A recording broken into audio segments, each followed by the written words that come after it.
स्वागत है आपका उत्कर्ष क्लासेज की इस ऑनलाइन क्लास में। दोस्तों, आज हम शब्द परिवर्तन की इकाई का एक महत्वपूर्ण बिंदु पढ़ने जा रहे हैं। हिंदी भाषा में शब्दों को बदलने के लिए 4 इकाइयां मानी जाती हैं, जिन्हें हम शब्द परिवर्तन की इकाई कहते हैं। क्या कहते हैं? शब्द परिवर्तन की इकाई।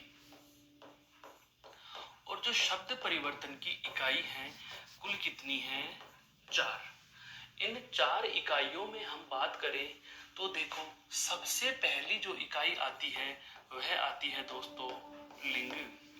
दूसरी आती है वचन। तीसरी शब्द परिवर्तन की इकाई है दोस्तों कारक। और चौथी और अंतिम जो शब्द परिवर्तन की इकाई होती है वह होती है काल। लेकिन एक विस्तार की बात करें, बिंदु विस्तार की बात करें, बिंदु की समय सीमा की बात करें, बिंदु की विषय वस्तु की बात करें, तो दोस्तों ध्यान देना, एक महत्वपूर्ण बात सदैव जो लागू होती है, सबसे ज्यादा अपने आप में महत्व रखने वाला बिंदु होता है कारक, जो कि प्रत्यक्षतः आपके विकारी और अविकारी शब्दों को अंतर तो लेता ही लेता है। जो विकारी और अविकारी शब्दों में अंतर तो करता ही करता है, इसके साथ साथ ही अन्य बिंदु, जिसमें एक तो है आपका समास, एक है आपके क्या वाक्य शुद्धि, एक क्या है दोस्तों वाक्य शुद्धि। इन बिंदुओं को भी यह सीधे सीधे प्रभावित करता है, इन बिंदुओं को भी यह सीधा सीधा प्रत्यक्ष रूप से प्रभावित करता है। मेरे कहने का आशय यह हुआ दोस्तों कि जो कारक प्रकरण हम पढ़ने वाले हैं, इस कारक प्रकरण का पहले महत्व जान लीजिए। कारक बिंदु ऐसा है, अपने आप में प्रगाढ़ता, मजबूती लिए हुए, एक सशक्तता लिए हुए यह बिंदु विकारी और अविकारी शब्दों में अंतर तो करता ही करता है, इसके साथ ही यह समास वाक्य शुद्धि में भी अपना अभूतपूर्व योगदान देता है। यहां से ही विकारी शब्दों में जो एक महत्वपूर्ण प्रकार है आपका क्रिया, उस बिंदु को भी यह प्रत्यक्षतः प्रभावित करता है। तो आज हम इसी चर्चित बिंदु के, इसी ही महत्वपूर्ण बिंदु के संबंध में वार्ता करने वाले हैं। तो आज का जो हमारी चर्चा का विषय है दोस्तों वह है कारक। कौन सा है? कारक। अब सबसे पहले हम इस शब्द से संबंधित वार्ता करेंगे। तो जो शब्द से संबंधित वार्ता है, इस कारक में 2 पद हैं, कार योग कै। दोस्तों, संधि में आपको बताया भी था मैंने, जो कार पद है, ये कार जो शब्द है वह क्री धातु से बना है। किससे बना है? क्री धातु से बना है। और कार शब्द का जो शाब्दिक अर्थ है वह होता है क्या? कार्य करने वाला। क्या होता है दोस्तों? कार्य करने वाला। कार शब्द का शाब्दिक अर्थ होता है क्या? कार्य करने वाला। कहने का मतलब यह हुआ कि कारक जो है यह शाब्दिक अर्थ में, शाब्दिक अर्थ की बात की जाए तो कार्य करने वाला, कार्य करने वाले का अर्थ देते हैं। किसका अर्थ देते हैं? कार्य करने वाला अर्थ देते हैं। लेकिन हिंदी भाषा में जो कार्य करने वाला होता है उसे स्वतंत्र नाम दिया जाता है दोस्तों, और वह नाम क्या है? कर्ता। वह नाम क्या है? कर्ता। इस बिंदु के रहस्य को जानिए। ऐसे नहीं, इस बिंदु को हमने विस्तार क्यों दिया? क्या वजह रही कि इसने हिंदी में अपना एक अभूतपूर्व स्थान प्राप्त कर लिया, एक मजबूत स्थान प्राप्त कर लिया? उसकी सबसे बड़ी और महत्वपूर्ण वजह यही है कि जो कारक है, ये कारक अपने आप में शब्द की अर्थ की बात करें तो इसका शाब्दिक अर्थ होता है कार्य करने वाला। और दोस्तों, हिंदी में कार्य करने वाले के लिए ही कर्ता शब्द प्रयुक्त किया जाता है। क्रिया को करने वाला ही क्या कहलाता है? कर्ता कहलाता है। अतः कारक और कर्ता इन दोनों का एक समान अर्थ हो गया। इन दोनों का अर्थ क्या हो गया? एक समान अर्थ हो गया, एक समान। और जब इन दोनों का एक समान अर्थ हो गया तो हिंदी विद्वानों ने इसे स्वतंत्र परिभाषा देना चाहा। इसे स्वतंत्र परिभाषा देना चाहा। वजह क्या हुई स्वतंत्र परिभाषा देने की? क्योंकि कर्ता शब्द का शाब्दिक अर्थ भी कार्य करने वाला और कारक शब्द का शाब्दिक अर्थ भी कार्य करने वाला, जबकि वास्तविकता यह है कि कर्ता तो कारक का एक प्रकार है। कारक के जो 8 प्रकार हम पढ़ेंगे उन 8 प्रकारों में कर्ता भी एक प्रकार है, लेकिन कर्ता शब्द का अर्थ और कारक शब्द का शाब्दिक अर्थ दोनों एक जैसे हो जाने के कारण विद्वानों ने इसकी स्वतंत्र परिभाषा दे दी। क्या दे दी? स्वतंत्र परिभाषित किया इसको। और जब इसको स्वतंत्र परिभाषित किया, बिल्कुल दोस्तों आपने ऐसे तथ्य कभी सुने ही नहीं होंगे, क्योंकि रटने वाली हिंदी पढ़ने वाले भाई यहाँ तक नहीं पहुंच पाते। हम समझेंगे इसको, सीखेंगे इसको। तो इसको स्वतंत्र रूप से परिभाषित किया, और जब स्वतंत्र रूप से इसको परिभाषित किया तो इसको स्वतंत्र परिभाषित करने के लिए जो विद्वान हैं उन्होंने सहारा लिया क्या? कि हम इसे एक योजक का नाम देते हैं। किस नाम से परिभाषित किया? योजक नाम से परिभाषित कर दिया। समझना दोस्तों, कारक शब्द को और कर्ता शब्द को एक समान अर्थ वाला पद होने के कारण विद्वानों ने इसे एक समान अर्थ होने के कारण स्वतंत्र रूप से परिभाषित किया। और वह किस नाम से किया? एक योजक के नाम से, या मैं कहूं योजक के रूप में परिभाषित किया। योजक के रूप में परिभाषित कैसे कर दिया यह भी जानिए। हमारे वाक्य में त्रिशब्द सूत्र पाया जाता है। कर्ता, कर्म और क्रिया, यह त्रिशब्द सूत्र पाया जाता है। इन तीन शब्दों को एक, हम कहें इन तीन मोतियों को एक धागे में पिरोकर एक माला बनानी है, वाक्य रूपी माला बनानी है। तो उस माला के निर्माण के लिए इन तीनों को अलग अलग मोतियों को, अलग अलग शब्दों को जोड़ने के लिए कुछ न कुछ हमें योजक चाहिए। कुछ न कुछ हमें क्या चाहिए दोस्तों? योजक चाहिए। तो उन योजकों का जो काम करते हैं उन्हें ही क्या कहा गया? कारक कहा गया। कहने का मतलब यह हुआ दोस्तों कि वाक्य का प्रथम पद कौन हो गया? कर्ता, और अंतिम पद कौन हो गया? क्रिया। तो कर्ता से लेकर क्रिया तक के इन सभी शब्दों को बांधने का जो काम करते हैं उन्हें ही कारक कहा जाता है। कुछ समझ में आया मेरे कहने का आशय क्या है? वाक्य में प्रयुक्त क्रिया को कर्ता के साथ जोड़ने, वाक्य में प्रयुक्त क्रिया का कर्ता के साथ संबंध बनाकर रखने के लिए जिन अन्य पदों को हम प्रयुक्त करते हैं वे अन्य पद ही क्या कहलाते हैं? कारक कहलाते हैं। एक प्रकार से हम यह कहें कि ये कारक जो होते हैं इस कर्ता को इस क्रिया से जोड़ने के लिए जो ये अन्य दो पद बचे हुए हैं इसकी भूमिका कौन निभाता है? कारक निभाते हैं।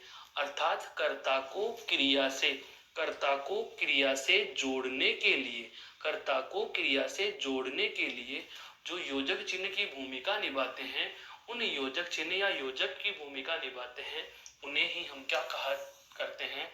कारक कहा करते हैं। तो शायद यह भूमिका मेरे दोस्तों आपके जहन में समझ में आई होगी। इसे आप और गौर से देख लो, फिर हम बात करते हैं इसकी व्यवस्थित परिभाषा की। तो इसकी परिभाषा हम कैसे लिखेंगे? सबसे पहले जो लिखा जाता है आवश्यक चीजें क्या क्या हैं? देखो, कारक,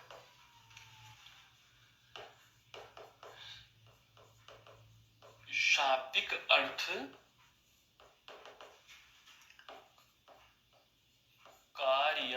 कार्य है, करने वाला, कार्य करने वाला। लेकिन बात की जाए अगर परिभाषा की, बात की जाए कारक पद की परिभाषा की बात की जाए तो परिभाषा में हम क्या कहेंगे वह सुनिए। वाक्य में प्रयुक्त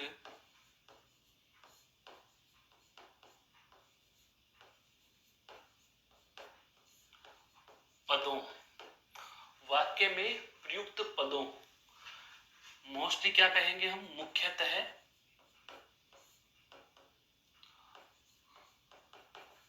कर्ता व क्रिया को, कर्ता व क्रिया को, यानी कि वाक्य में प्रयुक्त पदों को जोड़ने का कार्य करने वाली इकाई कारक है। कुछ समझ में आया दोस्तों मैंने क्या कहना चाहा है? मेरे कहने का आशय यह हुआ कि वाक्य में जो हमारे पास कर्ता और क्रिया होती है मुख्यतः तो इन दोनों को, बाकी सभी पदों के लिए आते हैं। मुख्यतः कर्ता और क्रिया है जो दोनों तरफ हो गए, एक तरफ कर्ता हो गया एक तरफ क्रिया हो गई, पर इनके बीच में भी अन्य कारक होते हैं। तो इन कर्ता और क्रिया को एक प्रकार से जोड़ने का, बांधने का काम जो करते हैं उन्हें हम क्या कहा करते हैं दोस्तों, उन्हें ही कारक कहा जाता है। यहां तक बात समझ में आ गई, परिभाषा समझ में आ गई। अब इसी से संबंधित एक अगली तथ्य और क्या, हिंदी में है कारकों की पहचान बताने वाले शब्द,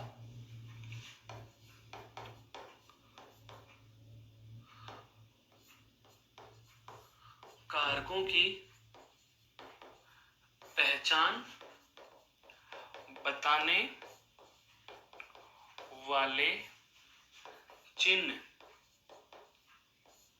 या पद या शब्द, कारकों की पहचान बताने वाले चिन्ह हो, पद हो या शब्द हो, उन्हें क्या कहा जाता है, को क्या कहा जाता है दोस्तों, कारक विभक्ति कहा जाता है।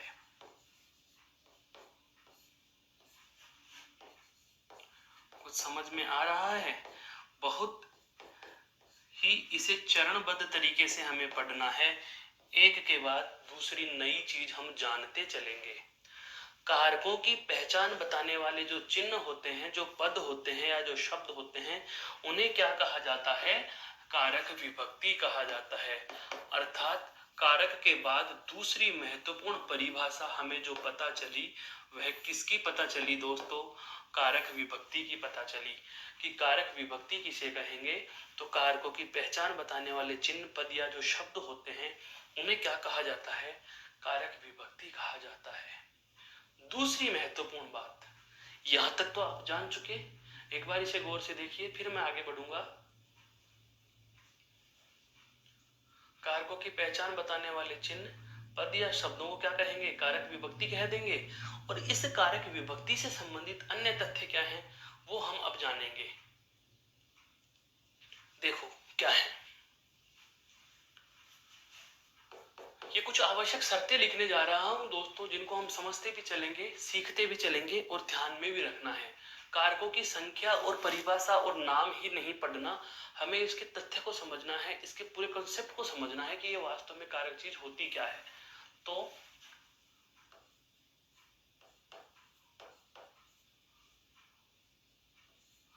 प्रत्येक कारक की अपनी निश्चित विभक्ति होती है। बहुत अच्छे से जानो इन चीजों को। प्रत्येक कारक की अपनी क्या होती है, निश्चित विभक्ति होती है। प्रत्येक कारक की क्या होती है, अपनी निश्चित विभक्ति होती है। और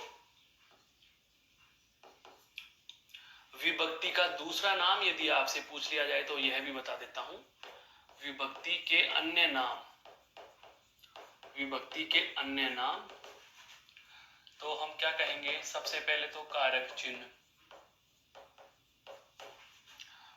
विभक्ति, ये दो तो हमें पता चल चुके, लेकिन तीसरा और सबसे ज्यादा महत्वपूर्ण नाम जो मैं लिखने जा रहा हूं वह है दोस्तों परसर्ग। क्या? परसर्ग। विभक्ति के अन्य नामों में सबसे ज्यादा महत्वपूर्ण क्या है दोस्तों? परसर्ग है। अर्थात विभक्ति के जो अन्य नाम लिखे जाते हैं या अन्य नाम बोले और पढ़े जाते हैं, उनमें जो अन्य नाम है, महत्वपूर्ण अन्य नाम आया, वह क्या होता है? परसर्ग। अर्थात मेरे कहने का आशय यह है कि विभक्ति को ही क्या कहा जाता है? कारक चिन्ह कहा जाता है। विभक्ति को ही परसर्ग कहा जाता है। अगला तथ्य क्या कह रहा है? प्रत्येक कारक की अपनी निश्चित विभक्ति होती है, निश्चित होती है सभी की। अब आती है इत्तेफाक की बात कि सभी के सभी कारकों की अपनी अपनी निश्चित विभक्तियां होंगी, पर मान लो यदि दो कारकों की विभक्ति एक जैसी हो जाए, यदि दो कारकों की विभक्ति एक जैसी हो जाए तो क्या करेंगे? तो दोस्तों यदि दो कारकों की विभक्ति समान हो जाती है तो ऐसी स्थिति में उनका व्यवहार उस कारक के अनुसार अलग अलग होगा। उदाहरण के लिए समझना, मेरा संकेत है करण कारक की विभक्ति से और अपादान कारक की विभक्ति से। दोनों कारकों की विभक्ति क्या है? से है, लेकिन वाक्य में व्यवहार इन दोनों का क्या होगा? अलग अलग होगा।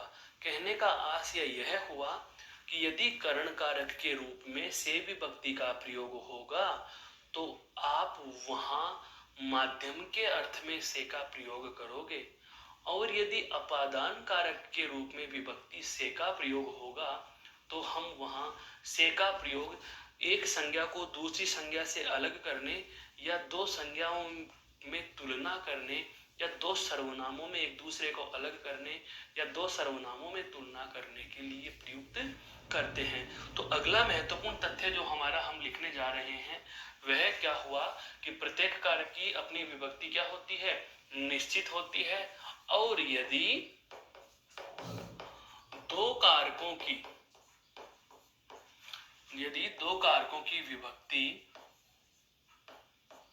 समान हो जाए, यदि दो कारकों की विभक्ति समान हो जाए तो वाक्य में दोनों का व्यवहार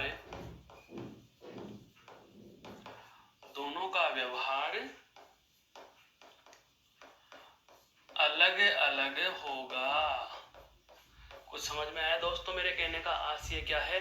पहली बात तो यह है कि दोनों कारकों की नहीं बल्कि प्रत्येक कारक की विभक्ति क्या होती है? कॉमन होती है, अलग अलग होती है, स्वतंत्र होती है। पर अगर किसी कारणवश दो कारकों की विभक्ति क्या हो जाती है? एक जैसी हो जाए, समान हो जाए, तो व्यवहार क्या होगा? अलग होगा। व्यवहार क्या होगा? अलग होगा।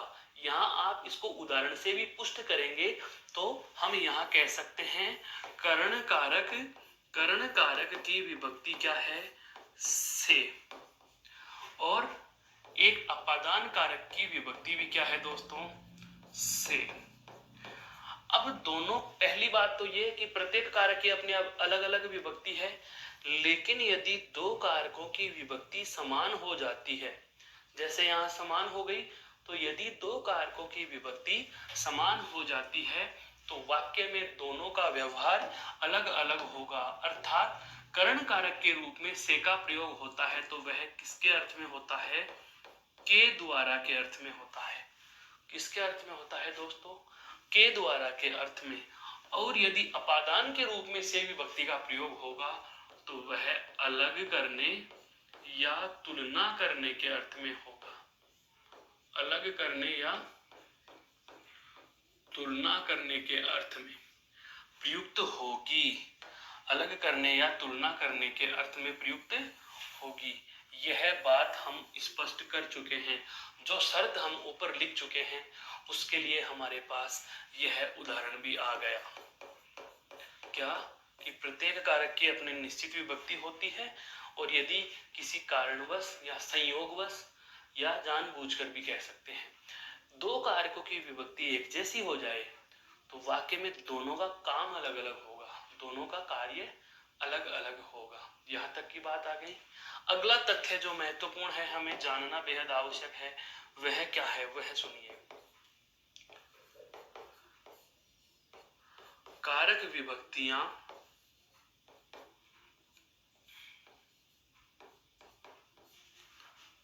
संज्ञा व सर्वनाम, कारक विभक्तियां संज्ञा व सर्वनाम पदों के साथ लिखी जाती हैं।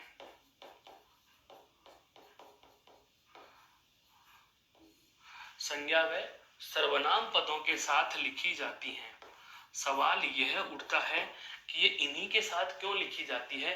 तो दोस्तों एक बार इस बात को ऐसे समझिए, हमने बहुत बार अंग्रेजी में पढ़ा है सब्जेक्ट, वर्ब और ऑब्जेक्ट, सब्जेक्ट, वर्ब और ऑब्जेक्ट, और बहुत जगह लिखा होता है कि सेंटेंस का सब्जेक्ट या तो नाउन होता है या प्रोनाउन होता है।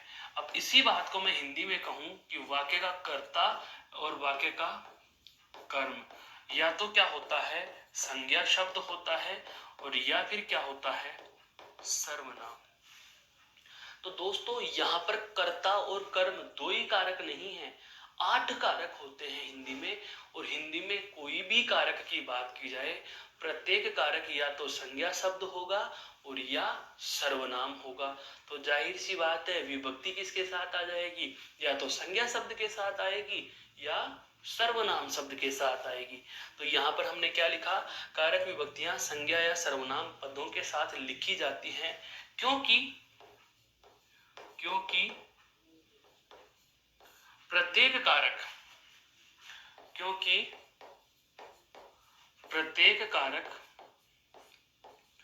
या तो संज्ञा शब्द होता है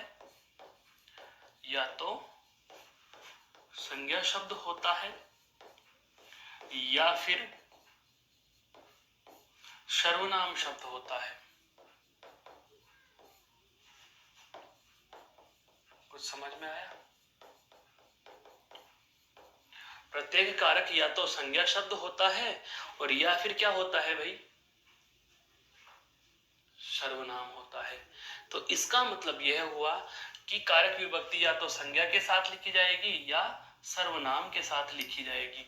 क्यों लिखी जाएगी उसका कारण मैं ये बता चुका हूं, क्योंकि प्रत्येक कारक या तो संज्ञा शब्द होता है या फिर सर्वनाम शब्द होता है। अब विभक्ति कारकों के जो संज्ञा या सर्वनाम के साथ लिखी जाएगी तो वह लिखी कैसे जाएगी, तो दोस्तों इस बात पर भी हम प्रकाश डाल लेते हैं। क्या संज्ञा पदों के साथ, दोस्तों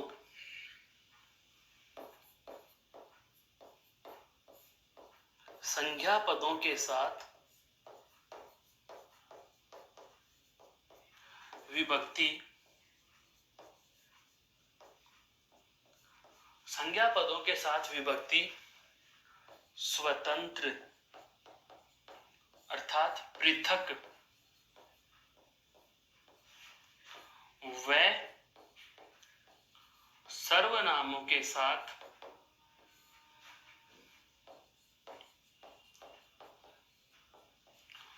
संयुक्त रूप में लिखी जाती हैं, संयुक्त रूप में लिखी जाती हैं, संयुक्त रूप में लिखी जाती हैं। मेरे कहने का आशय यह हुआ दोस्तों कि यदि हमें कारक विभक्ति को लिखना हो, अब संज्ञा शब्द के साथ लिखेंगे तो वह स्वतंत्र लिखी जाएगी, जबकि सर्वनाम शब्द के साथ होगी तो कारक विभक्ति जोड़कर लिखी जाएगी। कैसे लिखी जाएगी यह भी समझ लीजिए। जैसे मान लीजिए हमारे पास कोई सेंटेंस है, मैंने कहा मोहन ने पुस्तक पढ़ी, मोहन ने पुस्तक पढ़ी, हमने क्या कहा, मोहन ने पुस्तक पढ़ी। अरे भाई मोहन वाक्य का कर्ता है, बताओ कर्ता कारक हुआ या नहीं हुआ? तो कर्ता कारक की विभक्ति जो ने है ये देखो अलग लिखी हुई है, पृथक लिखी हुई है, मोहन के साथ नहीं लिखी हुई। लेकिन यदि मैं लिखता उस ने, तो बताओ उसने यह सही होता या ये लिखता उसने पुस्तक पढ़ी। तो इन दोनों में शुद्ध कौन सा होता है दोस्तों? तो आप कह दोगे कि सर यहां तो यह सही है और यह वाला गलत है। क्यों? क्योंकि कारक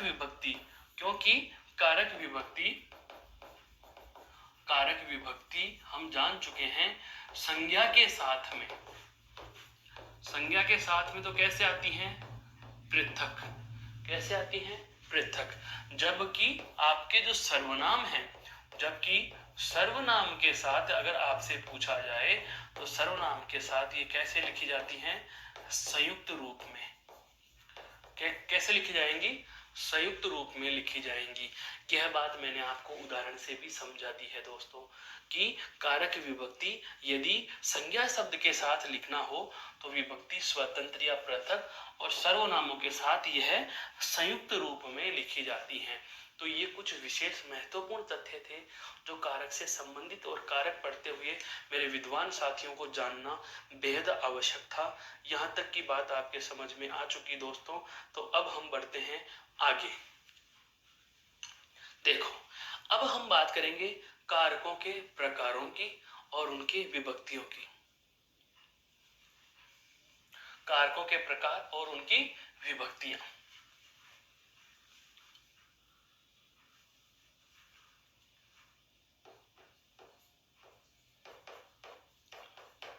कारकों के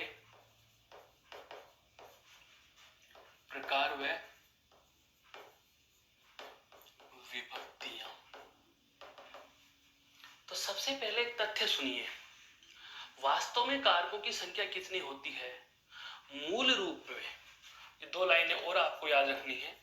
क्या मूल रूप में कारकों की संख्या 6 होती है? मूल रूप में कारकों की संख्या कितनी होती है? 6। बिल्कुल दोस्तों, ये आश्चर्यचकित कर देने वाला तथ्य रख रहा हूं आपके पास। अब क्या मूल रूप में कारकों की संख्या कितनी होती है भाई? 6 होती है। लेकिन अब यहां पर आती है बात, क्या? लेकिन 6 होती है, कौन कौन से नहीं होते? तो 6 में ध्यान रखना, संबंध व संबोधन। संबंध व संबोधन को छोड़कर, संबंध व संबोधन को छोड़कर के मूल रूप में कारकों की संख्या कितनी हो गई? 6 हो गई। लेकिन संबंध व संबोधन का वाक्य में कारकों के समान व्यवहार है। कारकों के समान व्यवहार होने के कारण, कारकों के समान व्यवहार होने के कारण वर्तमान हिंदी में इनकी संख्या या वर्तमान हिंदी में इन्हें भी कारक माना जाने लगा। कुछ समझ में आया दोस्तों? मैंने क्या कहा? कारक माना जाने लगा। मेरे कहने का आशय यह है कि संबंध और संबोधन मूल रूप में कारक नहीं है, मूल रूप में कारक थे भी नहीं, लेकिन इनका संबंध और संबोधन का अन्य कारकों की तरह व्यवहार होने के कारण ही इनको भी क्या कहा जाने लगा? कि कारक कहा जाने लगा। मूल रूप में कितनी संख्या थी? 6। अतः वर्तमान में, अब महत्वपूर्ण बात लिख रहा हूं मैं, क्या? अतः वर्तमान में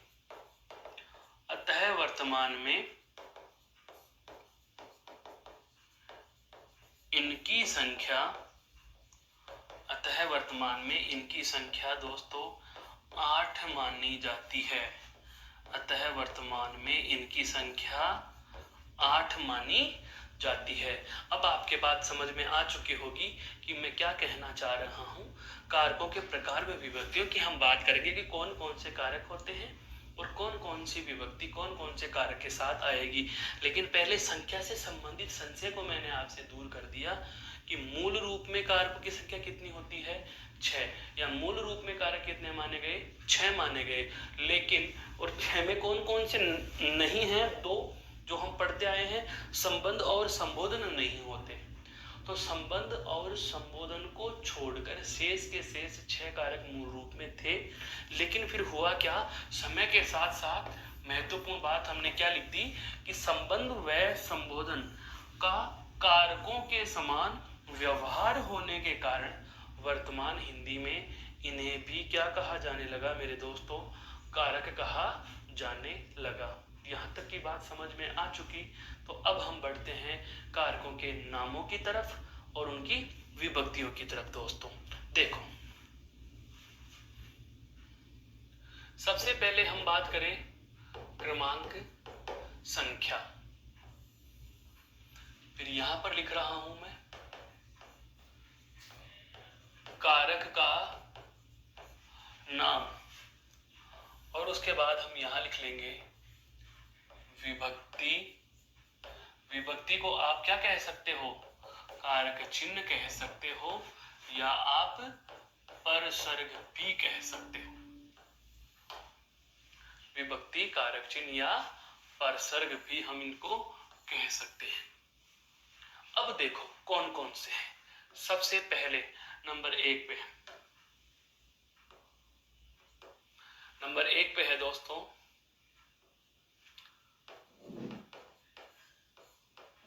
कर्ता कारक। कौन सा कारक है, कर्ता कारक, और विभक्ति क्या होती है, ने। दूसरा है आपका कर्म कारक, विभक्ति होती है को। विभक्ति क्या होती है, को। तीसरा है आपका करण कारक, विभक्ति होती है क्या, से। अब ध्यान रखना, यहां पर मैं चौथा लिख रहा हूं संप्रदान कारक, और संप्रदान कारक की विभक्ति होती है के लिए। संप्रदान कारक की विभक्ति क्या होती है, के लिए। और पांचवा कारक है दोस्तों अपादान, और अपादान कारक की विभक्ति भी क्या होती है, से। याद करिए वह ऐतिहासिक पहलू जिस समय मैंने आपसे कहा था कि प्रत्येक कारक की अपनी विभक्ति स्वतंत्र होती है। यदि 2 कारकों की विभक्ति समान हो जाए तो वाक्य में उनका व्यवहार अलग अलग होगा। करण कारक की विभक्ति से किसके अर्थ में आती है, के द्वारा के अर्थ में, और अपादान कारक की विभक्ति से किसके अर्थ में आएंगी, 2 में से एक दूसरे को अलग करने या तुलना करने के अर्थ में। तो हम यहाँ पर यह लिख देंगे क्या कि यहाँ पर जो करण कारक की विभक्ति लिखी हुई है वह के द्वारा के अर्थ में आई है, या हम कहें माध्यम के अर्थ में आई है, या हम कहें साधन के अर्थ में आई है। जबकि अपादान कारक की विभक्ति है वह किसके अर्थ में आ रही है, तो एक से दूसरे को अलग करने या तुलना करने के अर्थ में। अलग या तुलना करने के अर्थ में यदि से विभक्ति का प्रयोग होता है तो अपादान कारक होगा, और यदि माध्यम साधन या के द्वारा के अर्थ में से विभक्ति का प्रयोग होगा तो आप वहां करण कारक कह देंगे। चलते हैं अगले कारक के नाम पर। तो अगला कारक है दोस्तों संबंध कारक, और संबंध कारक की विभक्तियां होती हैं का, के, की, ना, ने, नी, रा, रे और री। का, के, की, रा, रे, री और ना, ने, नी, इनमें से कोई सी भी आ सकती है, इनमें से कोई भी आ सकती है। 7वां कारक है दोस्तों अधिकरण कारक। अधिकरण कारक की विभक्ति होती है में, पर, ऊपर, नीचे, मध्य, बीच, बीचों बीच, सामने, नजदीक, निकट, तले, कुछ भी आ सकता है। अंतिम और जो आखिरी का कारक है वह कौन सा है दोस्तों? संबोधन कारक। और संबोधन कारक की विभक्तियां होती हैं हे, अरे, ओ, और पद्य में लिखा होता है रे। लक्ष्मण राम परशुराम संवाद कक्षा 10 दूसरा पाठ, लक्ष्मण राम परशुराम संवाद में जब परशुराम ने लक्ष्मण को कहा था रे नृप बालक, रे पद्य की संबोधन विभक्ति है रे, ध्यान रखना। तो इस प्रकार से मैंने आपके समक्ष कारकों के 8 नाम और इन 8 के 8 नामों के अनुसार इनकी 8 विभक्तियां लिख दी हैं, जो आपके लिए बेहद महत्वपूर्ण है। विद्यार्थी क्या करता है, परीक्षा की दृष्टि से केवल यह सारणी मात्र रट लेना ही अपना बिंदु पूरा हुआ समझता है दोस्तों, लेकिन यहाँ से वास्तविकता तो यह है कि अब तो बिंदु शुरू हुआ है, अब तो हमारा टॉपिक शुरू हुआ है, वर्णन तो अब होगा। तो यहाँ तक आपको ध्यान रखना है कि कारकों के नाम कौन कौन से हैं और उनकी विभक्तियां कौन कौन सी हैं। आशा करता हूँ यहाँ तक की बात आपके समझ में आ चुकी होगी। अब हम बढ़ते हैं अगली बात पर। अब क्या करेंगे, हम इन 8 के 8 कारकों को परिभाषित करेंगे। 8 के 8 कारकों की जो विशेष शर्तें होती हैं हम उनका विस्तार पूर्वक अध्ययन करते हैं। सबसे पहले बात करूंगा मैं कर्ता कारक। कोष्ठक में मैंने लिख दिया ने। इसका मतलब यह है कि कर्ता कारक की विभक्ति क्या है भाई? कर्ता कारक की अगर आपसे विभक्ति पूछ ली जाए तो कर्ता कारक की विभक्ति क्या होगी? ने होगी। कर्ता किसे कहा जाता है वो सुनो। वाक्य में प्रयुक्त वह संज्ञा या सर्वनाम शब्द, वाक्य में प्रयुक्त वह संज्ञा या सर्वनाम शब्द, वाक्य में प्रयुक्त वह संज्ञा या सर्वनाम शब्द जो क्रिया करता है, जो क्रिया करता है कर्ता कहलाता है। समझ में आया दोस्तों?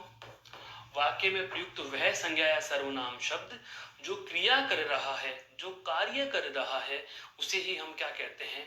कर्ता कहते हैं। जैसे जैसे राम चलता है, तो दोस्तों चलने का काम किसने किया? राम ने। तो कार्य करने वाला संज्ञा या जो सर्वनाम शब्द होता है उसे ही क्या कहा जाता है दोस्तों? कर्ता कारक कहा जाता है। अब आप कहोगे सर यह बात तो हमें पता थी, यह बात तो हमें पता थी। अरे भाई बिल्कुल आपको पता थी, पर अब जो नहीं पता वो भी जान लो। मैंने अभी अभी कहा वाक्य में कर्ता के साथ क्या लिखा होता है? ने। कर्ता कारक की विभक्ति क्या होती है? ने। यहां तो नहीं आई, क्यों? मैं ऐसा लिख दूं क्या, राम ने चलता है, तो यह वाक्य तो अशुद्ध हो जाएगा। यह वाक्य तो क्या हो जाएगा? अशुद्ध हो जाएगा। क्यों अशुद्ध हो जाएगा? यह बातें ही तो जानना हमारा उद्देश्य है। कारक क्यों पढ़ रहे हैं? इसीलिए पढ़ रहे हैं केवल और केवल यह 8 लाइनों की सारणी याद करना कारक पढ़ना नहीं होता, इसलिए हम इसको विस्तार देंगे। क्या क्या? अब आओ मेरे साथ में दोस्तों, विशेष चीजें हर एक कारक के साथ में आपको बताऊंगा। विशेष में पहली बात क्या? कर्ता कारक के साथ ने विभक्ति का प्रयोग, कर्ता कारक के साथ ने विभक्ति का प्रयोग केवल कौन से काल में होगा? केवल भूतकाल में होता है। कौन से काल में होता है दोस्तों? भूतकाल में होता है। भूतकाल में होता है। और भूतकाल में भी कौन से काल को छोड़कर? अपूर्ण भूतकाल को छोड़कर। अपूर्ण भूतकाल को छोड़कर। बीते हुए समय की कोई भी क्रिया होगी, बीते हुए समय की कोई भी क्रिया होगी तो आप कर्ता के साथ ने का प्रयोग करोगे। यहाँ देखो ता है, ती है, ते है, सामान्य वर्तमान काल का वाक्य है मेरे साथियों, इसलिए कर्ता के साथ ने का प्रयोग नहीं कर रहे। दूसरी महत्वपूर्ण बात यहाँ और लिखने वाला हूं मैं, कर्ता के साथ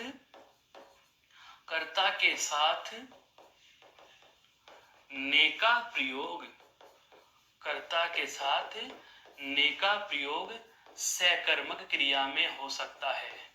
कौन सी क्रिया में हो सकता है? सकर्मक क्रिया में हो सकता है। बताओ दोस्तों, यहां चलना क्रिया कौन सी है? अकर्मक है। तो दोनों ही शर्तें लागू नहीं हो रही, ना तो यहाँ भूतकाल का वाक्य मिला और ना ही यहाँ सकर्मक क्रिया का वाक्य मिला। यही वजह है कि हम कर्ता के साथ ने का प्रयोग नहीं कर रहे, कर्ता के साथ ने का प्रयोग नहीं कर रहे। अब लिख रहा हूं मैं एक उदाहरण। राम ने देखा, राम ने देखा, देखना क्या है? उसकी क्रिया। कब देखा? पहले, भूतकाल का वाक्य हो गया, कर्ता के साथ ने लिखा हुआ है। और देखना क्रिया क्या होती है? क्या देखा? कुछ न कुछ देखा। देखना क्रिया क्या है? सकर्मक क्रिया होगी। अर्थात मेरे कहने का आशय यह हुआ कि कर्ता किसे कहते हैं? तो वाक्य में प्रयुक्त वह संज्ञा या सर्वनाम शब्द जो क्रिया करता है। संज्ञा या सर्वनाम तो आपको प्रत्येक कारक के साथ याद रखना है। क्यों? क्योंकि कारक जो भी होगा वह या तो संज्ञा होगा या सर्वनाम होगा। तो प्रत्येक कारक के साथ संज्ञा या सर्वनाम तो जुड़ेगा ही जुड़ेगा। तो कारक के साथ में कर्ता कब जुड़ रहा है? जब वाक्य में कर्ता के साथ ने जोड़ेंगे तो काल भूतकाल होगा, क्रिया सकर्मक होगी। कर्ता कहा किसे जाता है? काम करने वाले संज्ञा या सर्वनाम शब्द को कर्ता कहा जाता है दोस्तों। अब उम्मीद करता हूं आपके कर्ता कारक समझ में आया होगा। इसे गौर से देख लीजिए, फिर हम चलते हैं अगले कारक पर।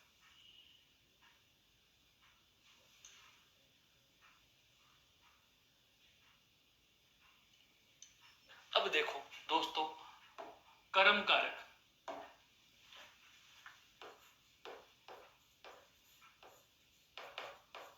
कर्म कारक विभक्ति इसकी क्या होगी?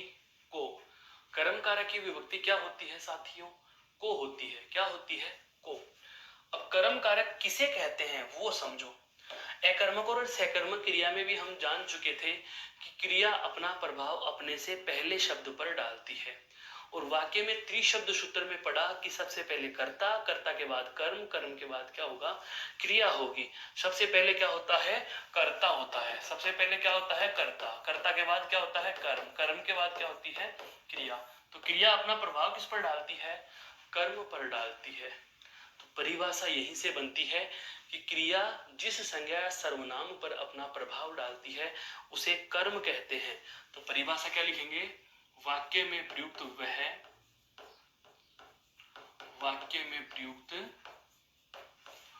वह संज्ञा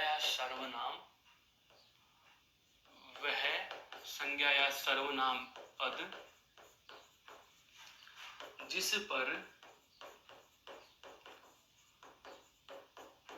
जिस पर क्रिया अपना प्रभाव डालती है, जिस पर क्रिया अपना प्रभाव डालती है,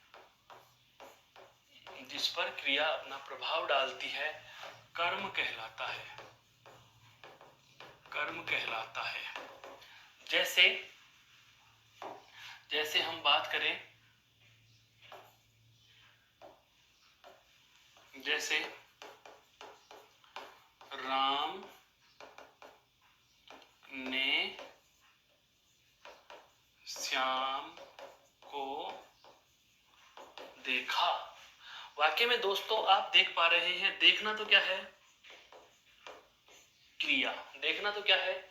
क्रिया। ने लिखा हुआ है। एक चीज और ध्यान रखना, मैंने आपको पहले भी बताई थी, और वह महत्वपूर्ण बात क्या है? कर्ता में हमारे जो 8 के 8 कारक हैं, इन 8 कारकों में पहले से लेकर के 7वें नंबर तक के कारक की एक कॉमन बात है। वह क्या है? कि वाक्य में जहां कहीं भी इनकी विभक्ति लिखी होगी, इनसे ठीक पहला शब्द संबंधित विभक्ति का कारक होगा। पुनः सुन लीजिए, मैं कहूं वाक्य में ने लिखा होगा तो ने के संबंधित कारक कौन सा होता है? कर्ता, अर्थात ने से पहला शब्द क्या होगा? कर्ता होगा। यदि वाक्य में के लिए लिखा हुआ है तो के लिए से ठीक पहला शब्द कौन सा कारक होगा? संप्रदान कारक होगा। यह तथ्य पहले से 7वें नंबर के कारक तक लागू होता है और 8वें कारक में यह उल्टा हो जाता है। 8वें कारक में क्या हो जाता है? उल्टा हो जाता है। 8वें कारक में विभक्ति आती है पहले और कारक शब्द कहाँ आता है दोस्तों? बाद में आता है। कारक शब्द कहाँ आता है दोस्तों? बाद में आता है। तो यह बात आपके मस्तिष्क पर रहेगी। ध्यान दीजिए, ने लिखा हुआ है तो ने से जस्ट पहला शब्द क्या हो जाएगा? कर्ता हो जाएगा। अब यहाँ पर देखो को लिखा हुआ है को, तो को से ठीक पहला शब्द यहाँ पर क्या हो जाएगा दोस्तों? कर्म कारक हो जाएगा। क्या हो जाएगा? कर्म कारक हो जाएगा। है वह यह है कि यदि वाक्य में को लिखा हुआ है तो को से ठीक पहला शब्द क्या हो जाएगा? कर्म कारक।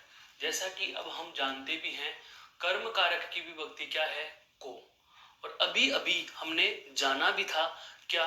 इन 8 के 8 कारकों में एक महत्वपूर्ण और कॉमन बात यह है दोस्तों कि 7 कारकों के साथ में तो होता है विभक्ति बाद में, कारक शब्द पहले, और अंतिम 8वें कारक में क्या होगा? विभक्ति पहले आएगी और कारक शब्द बाद में आएगा। तो परिभाषा क्या कह रही है कि जिस पद पर संज्ञा और सर्वनाम के जिस पद पर क्रिया अपना प्रभाव डालती है, क्रिया अपना प्रभाव डालती है। क्रिया ने प्रभाव किस पर डाला? श्याम पर। अर्थात क्रिया अपने से ठीक पहले वाले पद पर अपना प्रभाव डालती है तो यहाँ पर यह क्या हो जाएगा? कर्म कारक हो जाएगा। अब बात आती है क्या श्रीमान जी यहाँ भी ऐसा कुछ विशेष तथ्य लागू होता है क्या? जैसा कि हम पूर्व में जान चुके हैं कर्ता कारक के साथ कभी कभी ने का प्रयोग होता है और कभी कभी ने का प्रयोग नहीं होता। तो ऐसा क्या कुछ इस कर्म कारक के साथ भी है क्या? तो ध्यान रखिए कर्म कारक के साथ जो विशेष तथ्य हमें जानने के हैं दोस्तों उनमें सबसे पहली विशेष बात क्या आएगी हम उसकी चर्चा करते हैं। कर्म कारक के विशेष में, कर्म कारक के विशेष में पहली बात क्या है? वह इस प्रकार से है कि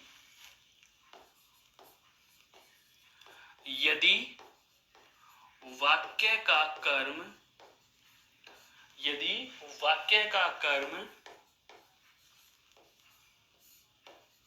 सजीव हो, यदि वाक्य का कर्म कैसे हो दोस्तों? सजीव हो, तो वह विभक्ति सहित होगा। विभक्ति सहित होगा। देखो यहां श्याम सजीव है तो विभक्ति सहित है। अगली बात, यदि वाक्य का कर्म निर्जीव हो तो वह विभक्ति रहित होगा। निर्जीव कर्म की बात करें तो जैसे हम उदाहरण ले सकते हैं, राम ने पुस्तक पढ़ी। राम ने पुस्तक पढ़ी। राम पुस्तक पढ़ रहा है, राम ने पुस्तक पढ़ी दोस्तों। तो राम ने पुस्तक पढ़ी, यहां हमने देखा कि राम वाक्य का क्या है? यहां कर्ता। राम क्या है? वाक्य का कर्ता। और पुस्तक क्या है? यहां पर कर्म। पढ़ना क्या है? उसकी क्रिया। दोस्तों हमें पता है पुस्तक कर्म निर्जीव कर्म है। पुस्तक कर्म क्या है? निर्जीव कर्म है। और पुस्तक निर्जीव कर्म होने के कारण हम कह सकते हैं कि यह विभक्ति रहित होगा। यह कैसे होगा दोस्तों? विभक्ति रहित होगा। यहाँ तक की बात आपके समझ में आ चुकी। एक बार इसे गौर से देख लीजिए, फिर हम बढ़ते हैं और इससे आगे।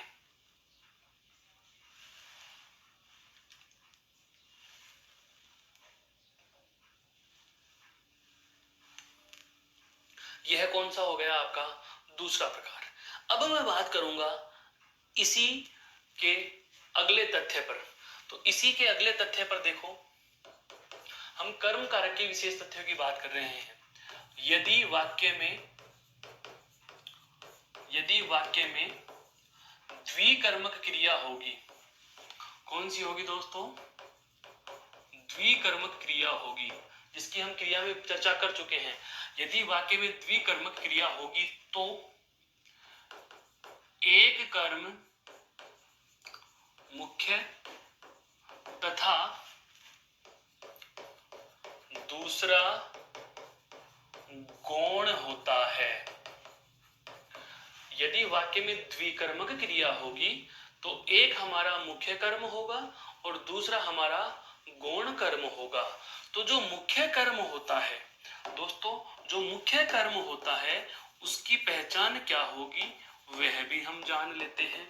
जैसा कि हम पूर्व में क्रिया बिंदु में पढ़ चुके थे कि मुख्य कर्म जो होता है वह क्रिया से ठीक पहले होता है, क्रिया से ठीक पहले लिखा होगा और इसके साथ साथ वह निर्जीव होगा और इसके साथ साथ वह विभक्ति रहित होगा।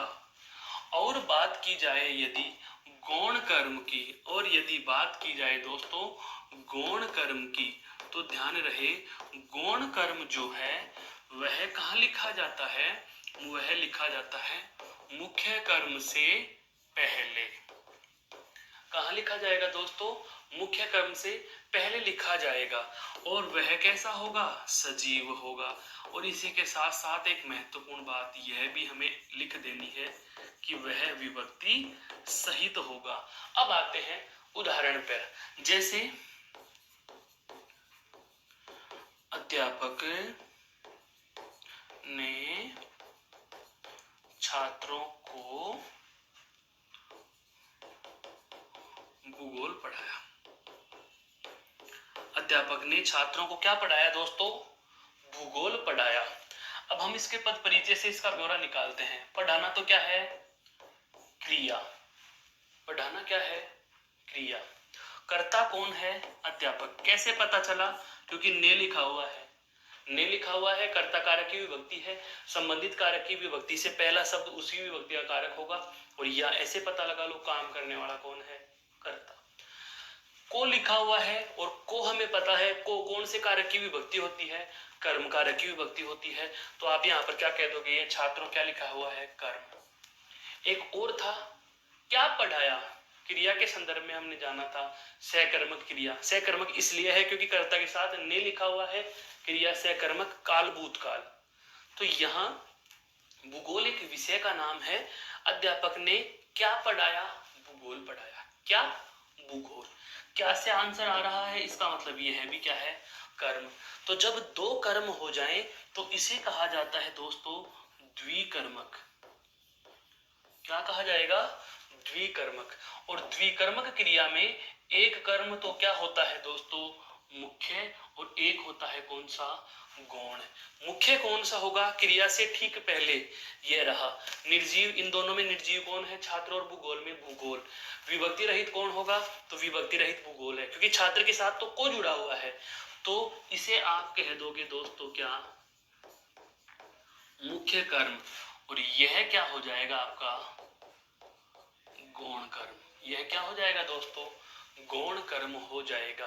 उम्मीद करता हूं यहां तक की बात आपके समझ में आ चुकी होगी कि द्विकर्मक क्रिया वाले वाक्यों में एक कर्म मुख्य है तो दूसरा कौन सा होता है? गौण कर्म होता है, जो हमारे समक्ष उपस्थित हो चुके हैं। यहां तक की बात समझ में आ गई? इसे एक बार गौर से देख लीजिए, फिर हम आगे बढ़ते हैं।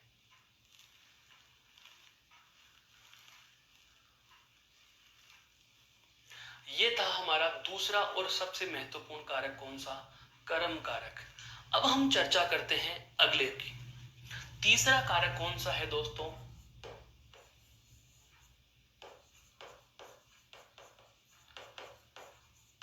कर्ण कारक। विभक्ति क्या होती है? से। और से का प्रयोग किसके लिए आता है भाई? के द्वारा या माध्यम के अर्थ में। के द्वारा या माध्यम के अर्थ में से का प्रयोग होगा तो वहां करण कारक होगा। करण कारक की परिभाषा की बात की जाए तो करण किसे कहेंगे? माध्यम को कहेंगे, अर्थात साधन को कहेंगे। करण किसे कहा जाएगा दोस्तों? साधन को। कार्य करने का जो भी साधन यानी कि जरिया जो बनेगा, माध्यम जो बनेगा, जिससे हम सहायता ले रहे हैं, उसे हम क्या कह देंगे? करण कह देंगे। उसे हम क्या कह देंगे? करण कह देंगे। तो इसकी परिभाषा कुछ इस प्रकार से बनेगी क्या, कि वह संज्ञा या सर्वनाम शब्द, वह संज्ञा या सर्वनाम शब्द जिसके माध्यम से क्रिया की जाती है, जिसके माध्यम से क्रिया की जाती है, वो क्या कहलाएगा दोस्तों? करण कहलाता है। करण कहलाता है। जिसके माध्यम से क्रिया की जाती है वो क्या कहलाता है दोस्तों? करण कहलाता है। जैसे हम उदाहरण की बात करें, जैसे छात्र पेन से लिखता है, जैसे छात्र पेन से लिखता है। दोस्तों यहां ध्यान देने वाली बात है क्या, कि जैसे लिखना तो क्या हो गई?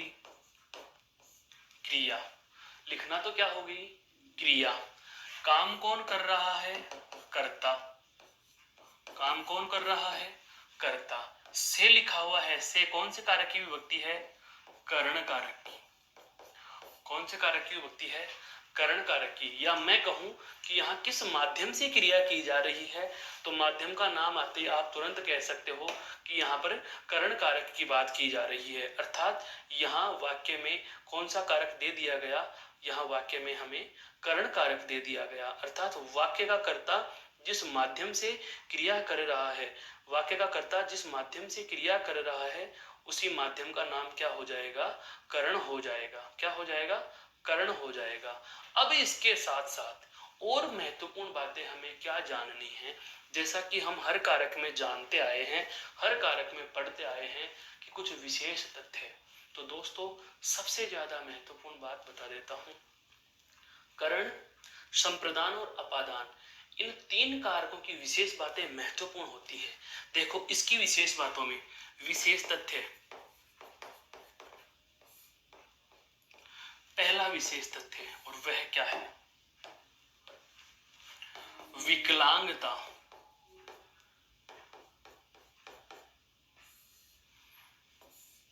ऐसा कोई वाक्य है जिसमें विकलांगता का भाव है? विकलांगता का भाव, जैसे वह पैर से लंगड़ा है, वह पैर से लंगड़ा है। तो किसी की विकलांगता उसी की पहचान का माध्यम बन रही है, किसी की विकलांगता उसकी पहचान का माध्यम बन रही है, तो ऐसी स्थिति में कौन सा कारक होगा?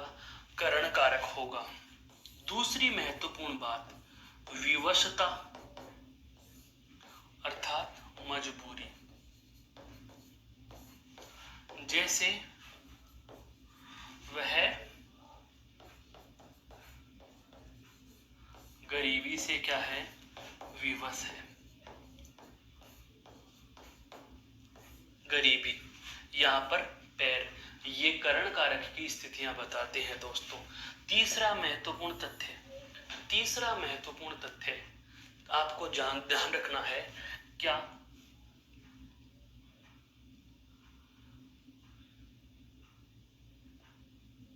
बाध्यता, या हम कहें मजबूरी, तो मजबूरी के साथ आप कह सकते हो बाध्यता। अब दो चीजें आती हैं, एक तो होती है आपकी विवशता। विवशता का मतलब यह हुआ कि आप इसमें मजबूर हैं, आप यहाँ अपनी तरफ से इसका समाधान नहीं कर सकते। लेकिन यदि व्याकुलता आ जाए, देखो इन दोनों शब्दों का अर्थ समझो, एक में है विवश और एक में है व्याकुल। व्याकुलता का मतलब क्या होता है दोस्तों? परेशानी, क्या होती है? परेशानी। परेशानी को हम जब चाहें हल्की सी मेहनत से समाप्त कर सकते हैं, हल्की सी मेहनत से हटा सकते हैं, लेकिन व्यवस्था हटती नहीं है। तो बाध्यता या मजबूरी तो एक जैसी हो गई। तो बाध्यता का भाव आए या व्यवस्था का भाव आए, वो तो कौन से में चला जाएगा आपके? वह तो चला जाएगा आपका किसमें? करण कारक में। लेकिन यदि चौथा विशेष बात मैं यहां लिख रहा हूं, यदि व्याकुलता आ जाए, व्याकुलता का भाव आ जाए, व्याकुलता का भाव, तो व्याकुलता के भाव में भी सदैव ध्यान रखना दोस्तों, वहां भी कौन सा होगा? करण कारक होगा। जैसे मैं भूख से परेशान हूं, मैं भूख से परेशान हूं। इसका मतलब यह हुआ कि खाना खाया, परेशानी समाप्त, खाना खा लिया, परेशानी समाप्त। तो जैसे ही खाना खा करके आप परेशानी समाप्त कर लोगे, तो भूख से हम क्या हो गए? परेशान हो गए। तो व्यवस्था के अर्थ में, व्याकुलता के अर्थ में, विकलांगता के अर्थ में ऐसे जो विशेष भाव को अभिव्यक्त करने वाले वाक्य होंगे दोस्तों, उनमें भी सदैव कौन सा होगा? करण कारक होगा। उनमें भी कौन सा होगा? करण कारक होगा। यह बात आपके समझ में आ चुकी होगी। तो यह था हमारा कौन सा? करण कारक और उससे जुड़ी हुई विशेष बातें। इन पर एक बार वापस से मैं गौर कर देता हूं, क्या कि यदि विकलांगता के भाव को व्यक्त करने वाला वाक्य आए तो भी करण कारक, यदि व्यवस्था या बाध्यता के भाव को व्यक्त करने वाले वाक्य आए तो भी करण कारक, और यदि व्याकुलता के बात वाले वाक्य आ जाए तो भी कौन सा होगा दोस्तों? करण कारक होगा। तो यह हमने जाना करण कारक क्या होता है और इसकी बातें क्या होती है। अब हम चलते हैं अगले कारक की ओर, और अगला कारक क्या है वह जानिए। हमारा आज का जो अगला कारक प्रस्तुत मैं आपके सामने करने जा रहा हूं दोस्तों, वह है संप्रदान कारक। चौथा महत्वपूर्ण कारक, क्या? संप्रदान कारक। संप्रदान कारक, पहले कर्ता कारक की, दूसरे कर्म कारक की और तीसरे करण कारक की वार्ता हम पूर्व में कर चुके हैं। आज हम नए सिरे से बात शुरू कर रहे हैं, वह कौन से कारक की है? संप्रदान कारक की। और संप्रदान कारक की जो विभक्ति होती है वह क्या है भाई? के लिए। संप्रदान कारक की विभक्ति क्या है? के लिए विभक्ति है। संप्रदान किसे कहा जाएगा, यह जानने की बातें। संप्रदान का मतलब क्या होता है? कर्ता काम करने वाला होगा, क्रिया जिस पर प्रभाव डालेगी कर्म होगा, जिस माध्यम से क्रिया की जाएगी करण होगा। अब मैं कहूंगा संप्रदान का मतलब होता है के लिए। वाक्य का कर्ता जिसके लिए भी कार्य कर रहा है, वाक्य का कर्ता जिसके लिए कार्य करता है, वाक्य का कर्ता जिसके लिए कार्य करता है या क्रिया करता है, जिसके लिए कार्य करता है, वाक्य का कर्ता जिसके लिए कार्य करता है वह संप्रदान होता है। वह क्या होता है दोस्तों? संप्रदान होता है। वाक्य का कर्ता जिसके लिए कार्य करता है वह संप्रदान होता है। जैसे हम एक उदाहरण की बात करें, राम सीता के लिए फल लाए। राम ने क्या किया? सीता के लिए फल लेकर आए। लाने का काम किसने किया? राम ने। तो राम तो क्या है दोस्तों यहाँ पर? कर्ता।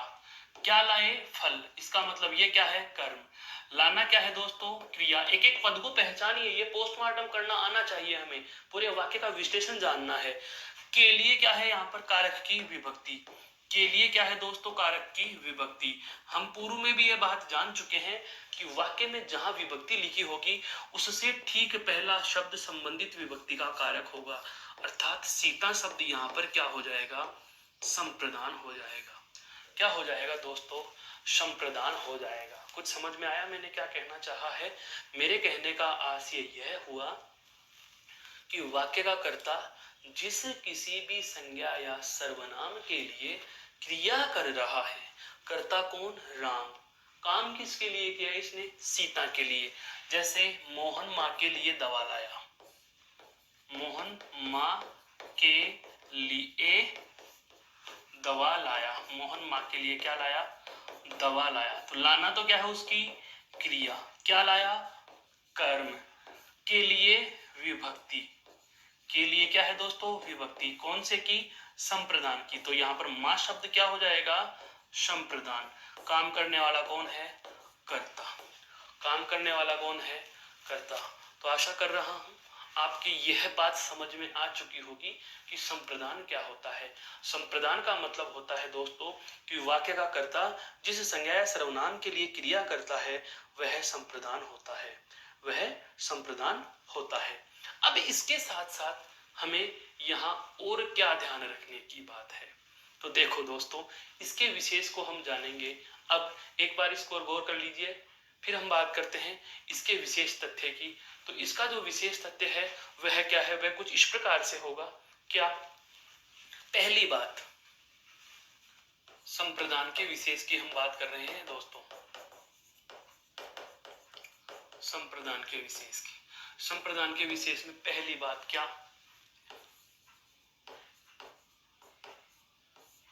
द्विकर्मक क्रिया के वाक्य में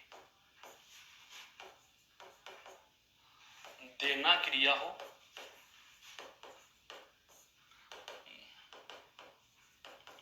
द्विकर्मक क्रिया का कोई वाक्य है और क्रिया क्या हो? देना। याद आया? क्रिया में हमने ये बात पढ़ी थी दोस्तों कि यदि द्विकर्मक क्रिया में देना क्रिया होती है तथा देने के संदर्भ में, तथा देने के संदर्भ में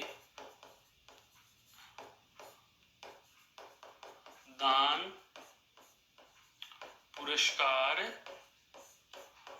उपहार, भेंट आदि का भाव हो, आदि का भाव हो तो गौण कर्म संप्रदान कारक माना जाता है।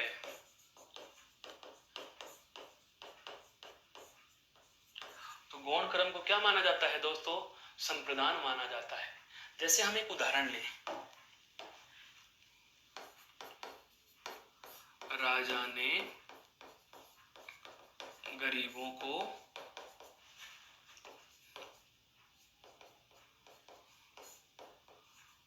कंबल दान दिए। राजा ने गरीबों को क्या दिए?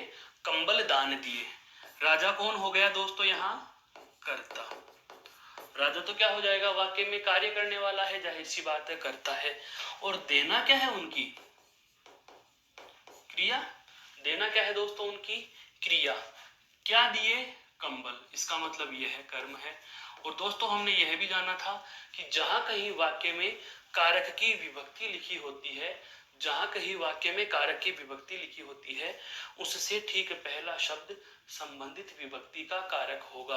अर्थात को लिखा हुआ है तो नियम के अनुसार तो यह कर्म होना चाहिए, लेकिन यहाँ कर्म नहीं, यहाँ पर इस दान के भाव के कारण, दान के भाव के कारण यहाँ यह कौन सा कारक होगा? तो आपका जवाब होगा यह संप्रदान कारक होगा। यह कौन सा कारक होगा मेरे दोस्तों? तो आप कहेंगे कि श्रीमान जी यह संप्रदान कारक होगा। मेरे कहने का आशय यह हुआ कि यदि हम विशेष तथ्यों की बात कर रहे हैं कि यदि वाक्य में देना क्रिया हो और दो भी कौन से में? द्विकर्मक में।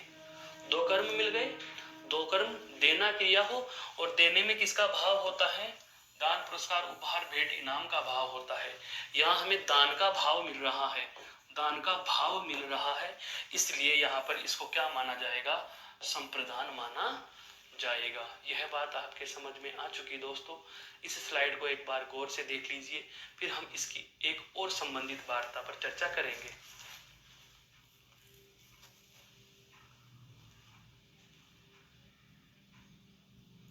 अब देखो दोस्तों, यह थी एक बेसिक सी बात संप्रदान कारक के विशेष तथ्य की। दूसरा इसका विशेष तथ्य और बताता हूं आपको, यह भी हम संप्रदान विशेष की बात करेंगे। संप्रदान विशेष में दूसरी बात, एक बात हम जान चुके हैं, दूसरी क्या है? रुचि के भाव वाले वाक्य, रुचि के भाव को अभिव्यक्त करने वाले वाक्य, रुचि के भाव को अभिव्यक्त करने वाले वाक्य होंगे, वहां भी संप्रदान होगा। देखो कैसे, जैसे मैं कहूं गणेश जी को मोदक प्रिय हैं, तो यहाँ पर जो मोदक शब्द है यह उसकी पसंद को अभिव्यक्त कर रहा है, रुचि को अभिव्यक्त कर रहा है। तो जहां रुचि या पसंद के भाव के वाले वाक्य आ जाते हैं दोस्तों, तो वहां पर भी ध्यान रखना कौन सा कारक होगा, संप्रदान होगा। कौन सा होगा, संप्रदान होगा। इसी से जुड़ता हुआ तीसरा तथ्य और जान लीजिए, वह क्या है। देखो दोस्तों, दो शब्द होते हैं, जानो एक बार वो दो शब्द क्या है, मैं पहले एक बार आपको बता देता हूं। एक शब्द होता है ईर्ष्या, एक शब्द क्या होता है दोस्तों, ईर्ष्या, और एक होता है क्या, घृणा। सुनने में तो दोनों एक जैसे लगते हैं, पर इन दोनों में बड़ा अंतर होता है। देखो, ईर्ष्या जहां भी होगी, हम जरूरी नहीं जिससे ईर्ष्या करते हैं उससे दूर रहें, उससे दूर रहें। हम पास रहकर भी ईर्ष्या का भाव रख सकते हैं। दो सहेलियों में किसी एक विषय विशेष पर, दो दोस्तों में किसी एक विषय विशेष पर ईर्ष्या का भाव मन में हो सकता है, लेकिन जहां भी घृणा हो जाती है हम दूर हो जाते हैं, दूर हो जाते हैं। रास्ते में चलते समय गंदे नाले के पास से गुजरे, बदबू आई, हम करते हैं छी और दूर चले जाते हैं। लेकिन ईर्ष्या का मतलब किसी के प्रति मन में बुरा सोचना, उसके पास बैठ करके भी हम उससे ईर्ष्या रख सकते हैं। तो ईर्ष्या में पास रह सकते हैं, घृणा में दूर जाते हैं। दूर जाने का मतलब तो हो गया अलग होना। यह अगले वाले कारक में आएगा, यह अगले वाले कारक में आएगा दोस्तों। घृणा के भाव को अभिव्यक्त करेंगे तो हम कौन सा कारक लेंगे, अपादान। लेकिन यदि ईर्ष्या का भाव आए तो वहां भी दोस्तों संप्रदान कारक होता है, वहां भी कौन सा होता है, संप्रदान कारक होता है। तो हम अगला तथ्य लिखेंगे क्या, ईर्ष्या के भाव को अभिव्यक्त करने वाले वाक्य, ईर्ष्या के भाव को अभिव्यक्त करने वाले वाक्यों में भी क्या होता है दोस्तों, संप्रदान होता है, संप्रदान होता है, संप्रदान होता है। जैसे गरीब तो अमीर आदमी से क्या करेगा, ईर्ष्या, और अमीर गरीब आदमी से क्या करेगा, घृणा। तो हम यहाँ पर लिख सकते हैं गरीब अमीर से, गरीब आदमी अमीर से, जबकि यहाँ पर देखो से लिखा हुआ है, लेकिन कारक कौन सा है यहाँ पर, ये संप्रदान, अमीर से ईर्ष्या करता है, अमीर से ईर्ष्या करता है दोस्तों। तो यह बेहद ही खूबसूरत बात थी जो मैंने आपको बताई है। किसमें, किसमें बताई है आपको, संप्रदान कारक के संबंध में। यह जानना हमें बहुत आवश्यक था कि संप्रदान कारक की विशेष तथ्यात्मक जानकारी क्या होगी दोस्तों। अब हम बात करेंगे किसकी, आपका जो महत्वपूर्ण और आपका पसंदीदा कारक है दोस्तों, उसकी हम चर्चा करते हैं, और वह कारक है आपका अपादान कारक। इसको एक बार देख लीजिए गौर से। अब हम बात करते हैं अगले कारक पर, पांचवा कारक और सबसे बड़ा और महत्वपूर्ण, क्या, अपादान कारक। विभक्ति से किसके अर्थ में आती है भाई, अलग या तुलना करने के संदर्भ में, अलग या तुलना करने के संदर्भ में हम अपादान कारक का प्रयोग करते हैं। जब वाक्य में एक संज्ञा या सर्वनाम से दूसरी संज्ञा या सर्वनाम अलग होती है, तो जो अलग हो रही है, ध्यान से समझना, जो अलग हो रही है वह तो करता है, और जिससे अलग हो रही है वह अपादान है। दोनों चीजें सुन लीजिए। पेड़ से पत्ता गिरा, मेरे हाथ से पेन गिरा, हाथ से, तो जिससे अलग हुआ वह तो हो गया आपका अपादान, और जो अलग हुआ वह हो गया कर्ता। ध्यान दीजिए, वाक्य में प्रयुक्त, एक उदाहरण से इसको फिर समझेंगे। वाक्य में प्रयुक्त एक संज्ञा या सर्वनाम से दूसरी संज्ञा या सर्वनाम अलग हो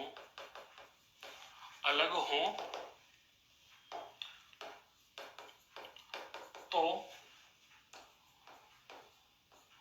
उस से अलग होने वाले को, या हम कहें तो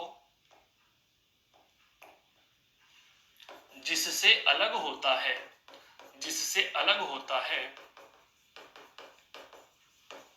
वह अपादान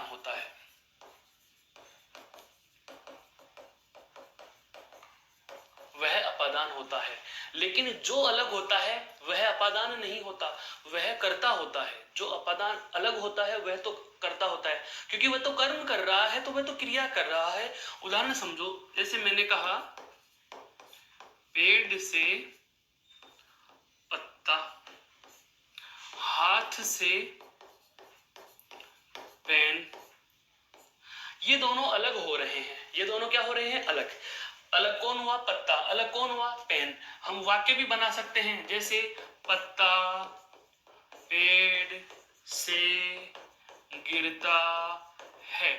गिरना तो क्या है दोस्तों? क्रिया है। काम किसने किया? पत्ते ने। तो जाहिर सी बात है ये क्या है? कर्ता। से का प्रयोग है। से लिखी हुई है क्या? विभक्ति। से क्या है? विभक्ति। पेड़ से अलग हो रहा है, तो यहाँ पर पेड़ क्या हो जाएगा? अपादान हो जाएगा। पेड़ क्या हो जाएगा मेरे दोस्तों? अपादान हो जाएगा। मेरे कहने का मतलब यही हुआ है, पेन हाथ से गिरा। पेन कहां से गिरा? हाथ से गिरा। तो गिरना तो क्या है उसकी? गिरना तो क्या है दोस्तों? क्रिया। गिरना तो क्या है? क्रिया है। और से यहाँ पर ये हाथ क्या हो जाएगा? अपादान। क्योंकि परिभाषा क्या कह रही है?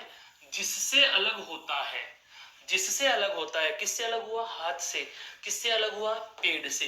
तो जिससे अलग होता है वही क्या होता है? आपका अपादान। और जो अलग होता है वह क्या कहलाएगा दोस्तों? कर्ता कहलाएगा। क्या कहलाएगा दोस्तों? कर्ता कहलाएगा। आशा करता हूं यह बात आपके समझ में आई। आप इसको एक बार देख लीजिए, फिर हम इसकी विशेष चर्चा करते हैं। तो ध्यान दीजिए, इस समकारक के विशेष तथ्यों में सबसे पहली बात, अपादान विशेष की हम बात कर रहे हैं। अपादान विशेष सबसे पहला वही जो हम जान चुके हैं, क्या? घृणा के भाव वाले वाक्य। घृणा के भाव वाले वाक्य। गरीब आदमी अमीर से तो क्या कर रहा था? ईर्ष्या। और अमीर गरीब से क्या करेगा? घृणा। अमीर गरीबों से घृणा करते हैं। अमीर गरीबों से क्या करते हैं? घृणा करते हैं। पहली बात। दूसरी बात, निषेध के अर्थ में, निषेध के अर्थ में अपादान। जैसे पाप मत करो, यहां पर ये पाप अपादान होगा, यहां पर गरीब अपादान होगा है। जैसे हम बात करें तीसरे विशेष तथ्य की, बहुत अच्छी अच्छी चीजें आ रही हैं इसमें, ध्यान रखना। हाँ बिल्कुल, निषेधता के अर्थ में क्या होता है दोस्तों? अपादान कारक होता है। घृणा के अर्थ में भी दोस्तों क्या होता है? अपादान कारक होता है। अब बात आती है भय का अर्थ, जो हम समास में पढ़ चुके हैं। भय का अर्थ हो तो वहां भी, जैसे स्वान भीत, स्वान भीत, तो जिससे डर लगेगा उससे हम क्या होंगे? दूर होंगे। तो जाहिर सी बात है स्वान यहाँ पर क्या हो जाएगा? अपादान है। गज भीत, यहाँ पर गज क्या हो जाएगा? अपादान। एक और उदाहरण लिया था, जैसे अश्व भीत, तो यहाँ पर अश्व क्या हो जाएगा? अपादान। समझ में आ रहा है मेरे साथियों? ये विशेष तथ्य हैं अपादान कारक के कुछ, कि घृणा के भाव को अभिव्यक्त करने वाले वाक्यों में भी कौन सा कारक होता है? अपादान कारक होता है। निषेधता के अर्थ वाले वाक्यों में भी कौन सा होता है? अपादान कारक होता है। भय के अर्थ वाले वाक्यों में भी क्या होता है? अपादान कारक होता है। अब चलते हैं, इसी का अगला जो तथ्य है वह कुछ इस प्रकार से है दोस्तों। चौथा, विद्याध्ययन के भाव, विद्याध्ययन के भाव वाले वाक्य, जैसे गुरु से अधीत है, तो गुरु यहां पर क्या होगा, अपादान। जैसे आचार्य से अधीत, तो यहां पर आचार्य क्या हो जाएगा, अपादान। कहने का आशय यही है दोस्तों, केवल और केवल, ध्यान से समझो, केवल और केवल अलग होने के अर्थ में ही आप अपादान न लें। बहुत बार परीक्षा में इस प्रकार के संबंध रखने वाले संदर्भ देकर भी आपको प्रश्न पूछा जा सकता है। ऐसी स्थिति में आप भ्रमित न हो जाएं और इनका ध्यान रखें। यह मैंने आपके समक्ष उपस्थित कर दिए हैं। ये थे अपादान के विशेष तथ्य। एक महत्वपूर्ण बात आपको और रखनी है, क्या, जो आपको याद रखनी है, दो में तुलना की जाए। दो में तुलना का मतलब क्या हो गया, विशेषण की उत्तरावस्था, विशेषण की उत्तरावस्था। तो दो में तुलना कर दी जाए तो वहां भी क्या होगा, अपादान कारक होगा। और यदि उत्तमावस्था आ जाती है तो वहां अधिकरण कारक होगा। विशेषण की उत्तमावस्था वाले वाक्य आ जाते हैं, राम सबसे श्रेष्ठ है, कक्षा में सबसे श्रेष्ठ है, तो यहाँ अधिकरण है। राम मोहन से अच्छा है, तो यहाँ मोहन क्या हो जाएगा, अपादान हो जाएगा दोस्तों। राम मोहन से अच्छा है, राम मोहन से अच्छा है, तो यहाँ पर मोहन क्या हो जाएगा, अपादान हो जाएगा। मोहन क्या हो जाएगा दोस्तों, अपादान हो जाएगा। अर्थात विशेषण की उत्तरावस्था में भी कौन सा कारक होता है, अपादान कारक होता है। इसे एक बार आप देख लीजिए, फिर हम आगे बढ़ते हैं अगले कारक पर।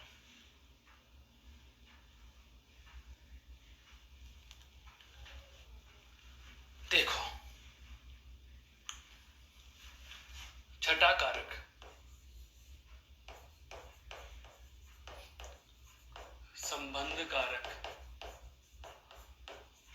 का, के, की, रा, रे, री, ना, ने और नी। क्या होता है संबंध कारक, सबसे पहले इसकी परिभाषा जानेंगे। मैंने अभी अभी आपको बताया था, विशेष तथ्यों की बात करें तो करण कारक, संप्रदान कारक और अपादान कारक आपको भ्रमित करेंगे। बाकी और किसी कारक में फैक्ट फाइल या विशेष तथ्य नहीं आती। इनमें तो आपको बेसिक बेसिक सी चीजें ध्यान रखनी है। जैसे इसके बारे में मैंने आपको बता दिया था कि सर्वनाम शब्दों के साथ कोई भी कारक की विभक्ति आप लिखोगे तो वह संयुक्त लिखी जाएगी या स्वतंत्र, तो संयुक्त, और संज्ञा शब्दों के साथ स्वतंत्र लिखी जाती है। तो संबंध कारक किसे कहेंगे, वाक्य में प्रयुक्त वह संज्ञा या सर्वनाम शब्द जिसका किसी अन्य संज्ञा या सर्वनाम शब्द के साथ संबंध बताया जाता है, वहां संबंध कारक होता है। वाक्य में प्रयुक्त वह संज्ञा या सर्वनाम शब्द जिसका किसी अन्य के साथ संबंध बताया जाता है। जैसे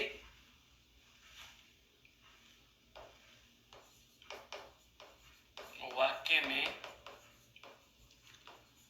प्रयुक्त वह संज्ञा या सर्वनाम जिसका कर्ता या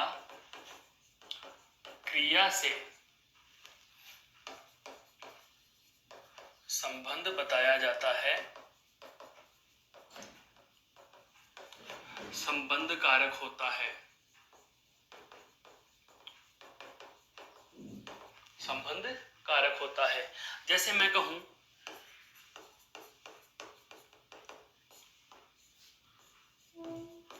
मोहन का मित्र आया है, जैसे मैंने कहा मोहन का मित्र आया है। वाक्य को देखने से तो लग रहा है आना तो क्या है दोस्तों, क्रिया।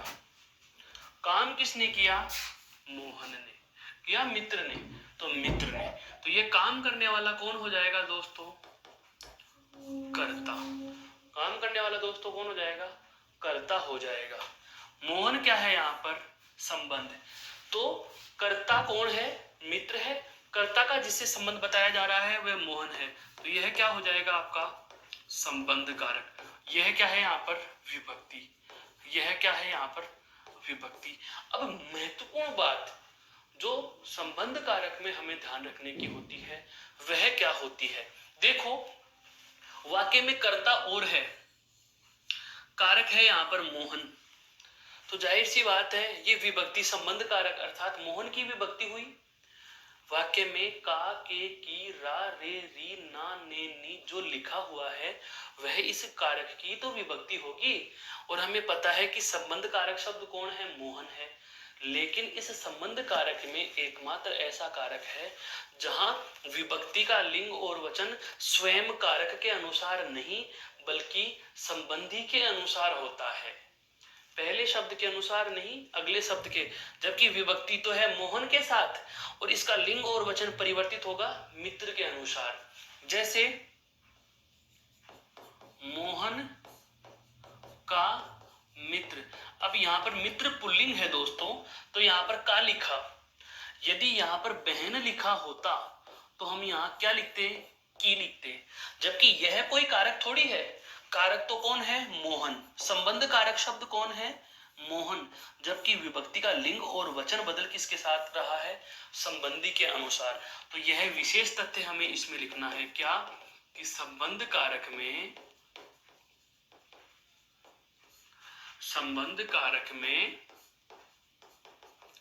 विभक्ति का लिंग और वचन, विभक्ति का लिंग और वचन संबंधी के अनुसार होता है।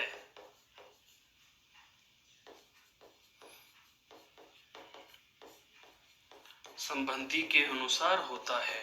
संबंध कारक में विभक्ति का लिंग और वचन संबंधी के अनुसार होता है।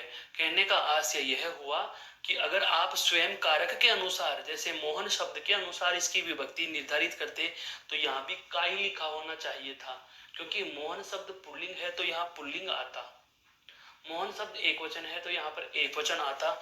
लेकिन यदि जैसे यहाँ पिताजी लिख दूं मैं, पिताजी, मोहन के पिताजी, मैंने यहाँ पर जैसे लिख दिया क्या? पिताजी लिख दिया दोस्तों, तो यहाँ पर क्या लिखा जाएगा? के लिखा जाएगा। क्या लिखा जाएगा? के। तो इन सभी में देखने की बात यह है कि जो विभक्तियां हैं वो इन संबंधी शब्दों के अनुसार हैं, न कि मोहन के अनुसार। देखो यहाँ मोहन के अनुसार होती तो पुल्लिंग होती, यहाँ भी पुल्लिंग, यहाँ भी पुल्लिंग होती, पर यहाँ पर मित्र के अनुसार पुल्लिंग, यहाँ बहन के अनुसार स्त्रीलिंग और यहाँ पिताजी के अनुसार आदर्श सूचक के अर्थ में बहुवचन का प्रयोग हुआ है। मोहन का कोई लेना देना नहीं रहा। यही तथ्य हमने लिखा कि संबंध कारक में जो विभक्ति होती है उसका लिंग और वचन कारक के अनुसार नहीं बल्कि संबंधी के अनुसार होता है। बस यही बात आपको संबंध कारक में दोस्तों ध्यान रखने की होती है। इसे आप एक बार देख लीजिए, फिर हम चलते हैं अगले कारक की ओर। बिल्कुल ऐसे ही विस्तार पढ़ना है दोस्तों, तभी मजा आता है कारकों का। सातवां,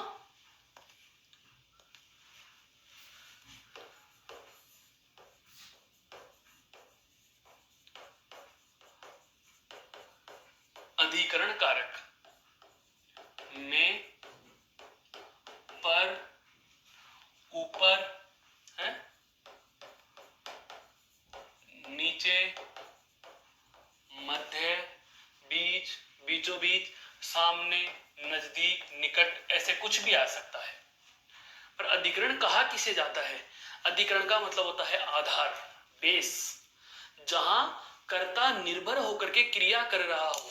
वाक्य का कर्ता जिस आधार पर आधारित होकर काम करता है वही अधिकरण कहलाता है।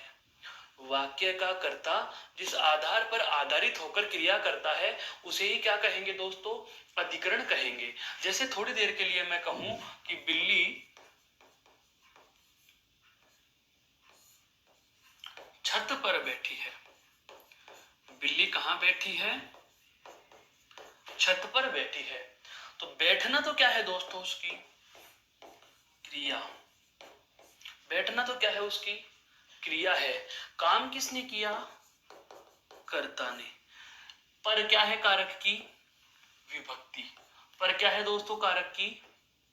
विभक्ति। वही लॉजिक, विभक्ति से ठीक पहला शब्द, विभक्ति का कारक तो कौन सा हो जाएगा, अधिकरण। अब परिभाषा लिखेंगे, फिर जानेंगे ये क्यों हुआ अधिकरण। परिभाषा क्या कह रही है कि वाक्य का कर्ता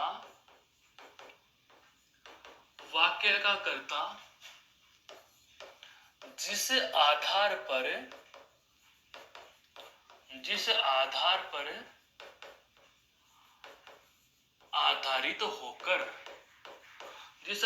पर आधारित होकर कार्य करता है, वाक्य का कर्ता जिस आधार पर आधारित होकर कार्य करता है उसे अधिकरण कहा जाता है, उसे अधिकरण कहा जाता है। अब जरा देखो दोस्तों, यहाँ पर कर्ता कौन, बिल्ली, कौन से आधार पर क्रिया कर रही है, बैठने का काम, इस आधार पर आधारित होकर के।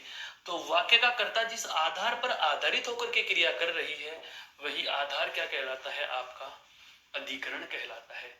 क्या कहलाता है दोस्तों, अधिकरण कहलाता है। बेहद ही खूबसूरत और सबसे सरल है यह कारकों में कि वाक्य का कर्ता जिस बेस पर निर्भर रह रहा है वहां पर क्या होता है, अधिकरण कारक होता है। इसके अलावा इसके विशेष में और बात की जाए तो देखो, अभी अभी मैंने कहा उत्तमावस्था, विशेषण की उत्तमावस्था, विशेषण की उत्तमावस्था वाला वाक्य मिल जाए, जैसे राम कक्षा में सर्वश्रेष्ठ है। कक्षा में, तो यहां पर कक्षा क्या हो जाएगी दोस्तों, अधिकरण हो जाएगी।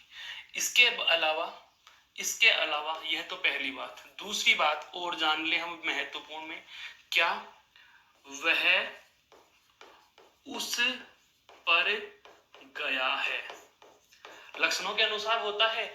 जैसे राम पिताजी पर गया है, अर्थात यह उनके जैसा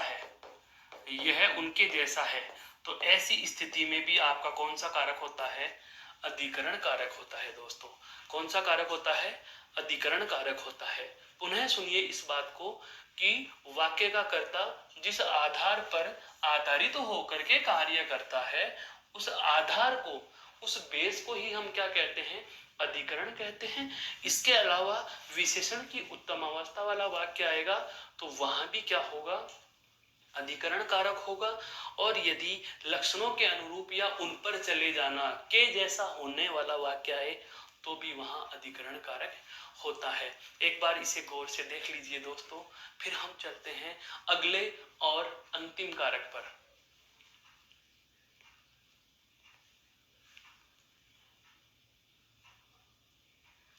अगला और अंतिम कारक है दोस्तों आपका कौन सा, बिल्कुल नाम याद है, संबोधन। संबोधन कारक, विभक्ति हे अरे। संबोधन किसे कहेंगे, जिसे हम पुकारते हैं उसी को संबोधन कहते हैं। अरे मेरे दोस्त, ए मित्र, हे भाई, हे भगवान। अरे यार, इसका मतलब यह हुआ कि कर्ता जिसे संबोधित कर रहा है, वाक्य का कर्ता जिसे संबोधित करता है वही संबोधन होता है। वाक्य का कर्ता जिसे संबोधित करता है वही क्या होता है दोस्तों, संबोधन होता है। तो परिभाषा में हम क्या लिख देंगे, वाक्य का कर्ता जिसे संबोधित करता है, वाक्य का कर्ता जिसे संबोधित करता है वह संबोधन कहलाता है, वह संबोधन कहलाता है। जैसे हे भगवान रक्षा करो, हे भगवान रक्षा करो। तो हे तो क्या है यहाँ पर, विभक्ति। हे तो क्या है यहाँ पर, विभक्ति। और यह क्या है, संबोधन कारक। यह क्या है दोस्तों, यहाँ पर संबोधन कारक। अब आप कहेंगे कि सर यहाँ पर यह क्रम विपरीत कैसे हो गया। यहाँ पर यह क्रम विपरीत कैसे हो गया दोस्तों? संबोधन कारक कठिन नहीं है। संबोधन कारक के लिए हमें दो बातें ध्यान रखने की हैं। पहला, इसकी विभक्ति पहले आती है, इसकी विभक्ति पहले आती है, कारक शब्द बाद में आएगा। इसकी विभक्ति पहले आती है और कारक शब्द कहाँ आएगा? बाद में आएगा। दूसरी महत्वपूर्ण बात, ये विभक्तियां मैं आपको बता भी चुका हूं दोस्तों, यह वाली बात विस्मयादि बोधक अव्यय होती हैं। ये विभक्तियां ही क्या होती हैं? विस्मयादि बोधक अव्यय भी होती हैं। संबोधन कारक की जो विभक्तियां होती हैं वे ही विस्मयादि बोधक अव्यय भी होती हैं। और इसके अलावा जो हमें तथ्य जानना था, क्या इन 7 कारकों के लिए संबोधन के अलावा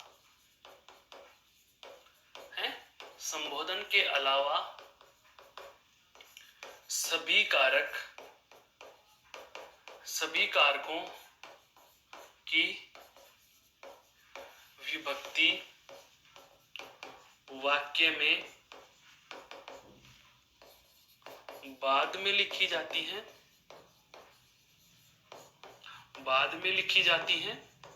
तथा कारक शब्द पहले होता है। तथा कारक शब्द कहाँ होता है दोस्तों? पहले होता है। कहने का मतलब यह हुआ, पहले से लेकर के 7वें नंबर के कारक तक, कर्ता से लेकर के अधिकरण कारक तक नियम क्या है? वाक्य में विभक्ति कहाँ होगी? बाद में। और कारक शब्द कहाँ होगा? पहले। विभक्ति कहाँ होगी? बाद में। जैसे देखो, यह विभक्ति बाद में है, कारक शब्द कहाँ है? पहले। यह कर्ता, कर्म, करण, बिल्कुल संप्रदान, अपादान, संबंध और अधिकरण, इन 7 कारकों पर यह नियम समान रूप से लागू होता है। और अंतिम 8वां कारक है, इसके लिए हमने यहाँ लिख दिया कि इसकी विभक्ति पहले और कारक शब्द कहाँ आएगा? बाद में। जबकि अन्य में क्या होता है? कारक शब्द कहाँ आता है? पहले, और विभक्ति कहाँ आती है? बाद में। तो दोस्तों, इस खूबसूरत से बिंदु, कारक बिंदु में अगर आपको कोई समस्या रहे तो आप मुझे बेझिझक कमेंट करके पूछ सकते हैं। आप इस स्लाइड को देख लीजिए। आज हम बहुत ही आसानी से और खूबसूरत तरीके से आपके कारक प्रकरण को समापन की ओर ले जा रहे हैं। जो आपका कारक प्रकरण, जो विद्यार्थी केवल इस सारणी तक सीमित समझता था, यह सभी कारकों की हम परिभाषाएं देते हुए, इसके सारे के सारे विशेष तथ्यों को जानते हुए इससे विस्तार पूर्वक पढ़ चुके हैं। अब इसके बाद हमारी फिर से मुलाकात होगी अगली कक्षा में नए बिंदु के साथ। तब तक के लिए आप सभी का धन्यवाद। जय हिंद, जय भारत दोस्तों।